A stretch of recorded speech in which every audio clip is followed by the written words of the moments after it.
ಅಲ್ಲ, ಇವಾಗ ತಪ್ಪು ಮಾಡಿದ್ರೆ ಅವರು ತಪ್ಪು ಮಾಡಿಲ್ಲ. ಮತ್ತೆ ಬಿಜೆಪಿ ಮತ್ತೆ JDS ಅವರು ಏನು ಕಾನೂನು ಬಾಹಿರವಾಗಿ ಅವ್ರ ವಿರುದ್ಧ ಕ್ರಮ ತೆಗೆದುಕೊಂಡಿದ್ದಾರೆ. ಸೊ ಹಾಗಾಗಿ ಅವ್ರು ಹೆದರ್ಕೊಳ್ಬೇಕಾಗಿಲ್ಲ, ಬದಲಾಗಿ ಇನ್ನೂ ಧೈರ್ಯದಿಂದ ಅದ್ರ ವಿರುದ್ಧ ಹೋರಾಡ್ತಾರೆ.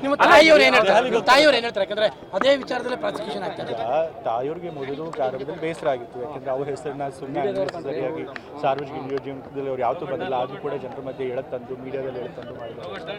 ಬಟ್ ಅವ್ರಿಗೂ ಗೊತ್ತಿದೆ ಅವ್ರು ಮಾಡೋದ್ರೊಳಗೆ ಏನೂ ತಪ್ಪಿಲ್ಲ ಅಂತ. ಆದರೆ ಅವ್ರ ವಿಚಾರದಿಂದ ತಂದೆಯವ್ರಿಗೆ ತೊಂದರೆ ಆಗಬಾರ್ದು ಅನ್ನೋ ಒಂದು ಅವರು ಇದಿತ್ತು ಆಸೆ. ಬಟ್ ಆದರೂ ಕೂಡ ಅವ್ರ ಮೂಲಕನೇ ಇವತ್ತು ತಂದೆಯವ್ರನ್ನ ಆರೋಪಿಗಳನ್ನಾಗಿ ಮಾಡ್ತಿದ್ದಾರೆ. ಅದಕ್ಕೆ ಬೇಸರ ಇದೆ. ಬಟ್ ಆದರೆ ಗೊತ್ತಿದೆ ಅವ್ರಿಗೆ ಅವ್ರು ಮಾಡೋದೇನು ತಪ್ಪಿಲ್ಲ, ಇಲ್ಲ ಕಾನೂನು ಪ್ರಕಾರವಾಗಿದೆ. ಹಾಗಾಗಿ ಅವರು ಕೂಡ ಹೋರಾಡಬೇಕಾಗುತ್ತೆ.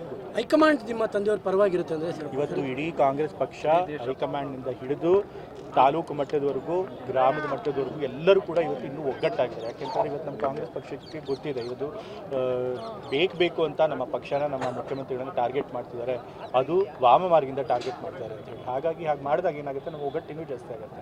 ನಮ್ಮ ವಿರುದ್ಧ ಸುಮ್ಮನೆ ಏನೂ ಆಧಾರ ಇಲ್ಲದೆ ಇರೋ ಆರೋಪ ಮಾಡಿ ನಮ್ಮನ್ನ ಅಧಿಕಾರನ ಕೆಳಗಿಳಿಸುವಂಥ ಪ್ರಯತ್ನ ಮಾಡಿದರೆ ನಾವೆಲ್ಲ ಇನ್ನೂ ಒಗ್ಗಟ್ಟಾಗಿ ಹೋರಾಡ್ತೀವಿ. ದೆಹಲಿಗೂ ಹೋಗ್ತಾರೆ. ಬಟ್ ಅಲ್ಲಿ ದೆಹಲಿಯಿಂದ ಅಲ್ಲಿ ಅವರು ಪ್ರತಿನಿಧಿಗಳನ್ನು ಕೂಡ ಕಳಿಸ್ಕೊಟ್ಟಿದ್ದಾರೆ. ಅವರು ಕೂಡ ಬಂದು ಸಂಪೂರ್ಣವಾದಂಥ ಬೆಂಬಲ ನೀಡ್ತಾರೆ. ಕೋರ್ಟ್ನಲ್ಲಿ